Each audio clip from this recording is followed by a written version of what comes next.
Okay. Did you want to come in on anything? Yeah, I just think about what she was saying. Probably the thing is like, don't try to, like devalue a girl. Like when like for example, if you're being with a guy, he's just like show off like, oh, I can do this, I can do that, I can do everything, but you're not, like, without me you're a piece of shit, like kind of like this. So this like girl was like, oh, I can't like live without you, like you're everything and stuff like that. Why are you staring at me like that? That is so like creepy. You guys date people like Nate from Euphoria. That's what it sounds like. That's what it sounds like. That was like some weird ass dudes. I don't know. I'm not even sure what you just said. Wait, so like, yeah, I only have one ex-boyfriend, and he's like a little like kind of like control freak, but not that much. But the whole relationship only lasts like 2 months because do you guys know a term called like pickup artist? Yep.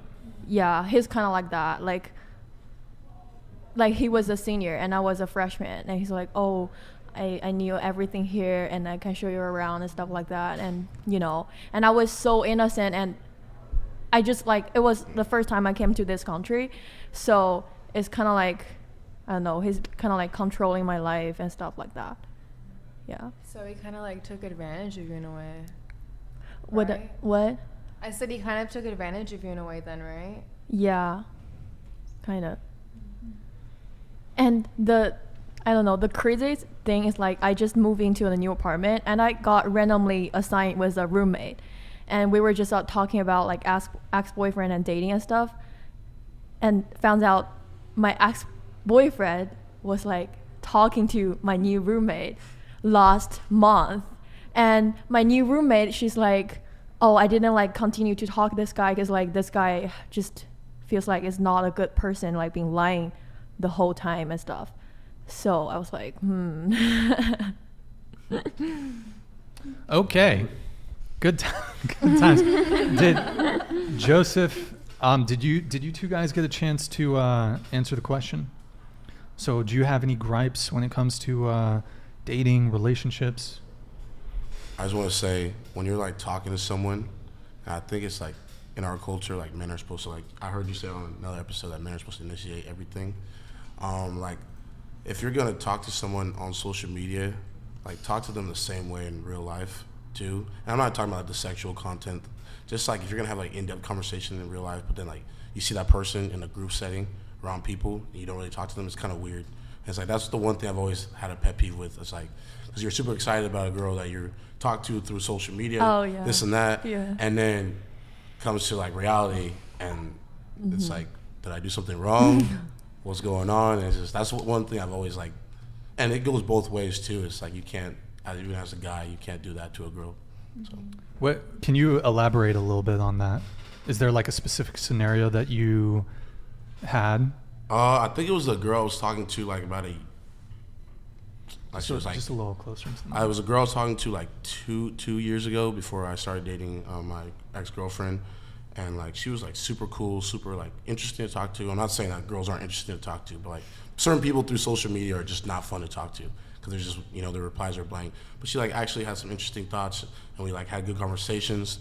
And then like it came time for us to hang out around a group of people, and she was just like didn't even talk to me at all. And like I get it, it's like, I don't know, maybe it's like the first jitters or whatever, but it was like one of those things, like the first time it happened I was like, okay, she's just nervous.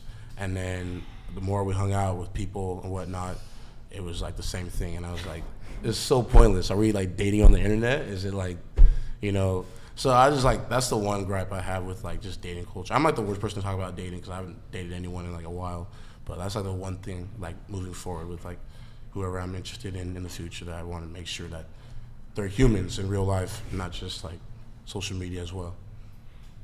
Okay. Good times. Good times. Same with Justin. I'll just say be real. Just be real, that's it. Yeah, by the way, if you guys just turn the microphones. Share this one. Yeah, or I mean, well, we'll figure it out. We're going to do some super chats here. Mr. Mike Davis with the $10 super chat. Man, what is up with that earring? Brian, you have to find the balance between wannabe gangsters and femboys. Very poor representation. Skinfolk ain't kinfolk, as they say. So this is our resident roaster. He's here. Mike Davis, I've seen him comment on a bunch of stuff, and he's like the ultimate troller. Like, he comments on everything. It's hilarious. Hey, but I think this was directed at you, so do you want to fire back at Mike Davis? Mike Davis, my entire life, bro, I've heard, like, I'm adopted by white people. I grew up in the white culture, but I've also, like, learned to enjoy, like, my black culture as well.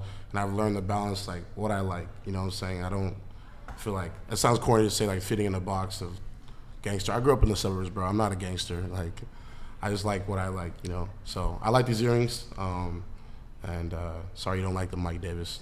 He paid money to say that. Come on, Mike Davis, invest your money, not in this. Freaking guy, man. Okay, Mike Davis with the other $10 super chat. This Hensley got IQ. She's securing the bag on the pole and bracing for the after effect with that psychology and drug and alcohol schooling. She got an OF ? Maybe I'll throw a few bucks at her. Mike Davis wants you. Have you thought about starting an OnlyFans, by the way? You know, it was like a very quick thought in my head, but I have a lot of friends who did it, and the thing is, like, you need a lot of new outfits, a lot of new toys, because once they buy the video once, they have access to that, so you have to keep it fresh. Also, I've had friends where it's been like their OnlyFans has been caught by parents or by employees, so it is forever on the internet, and I like stripping more because we have security. What do you mean by security? Like, we have security guards, like, where it's like if any guy oversteps bounds, we can be like, oh, leave, like, get out. Yeah. But online, you know, like, there's still going to be trolls online, even for, like, OnlyFans thing, I feel like. And I don't know. No, it was never, like, a really high thought in my head.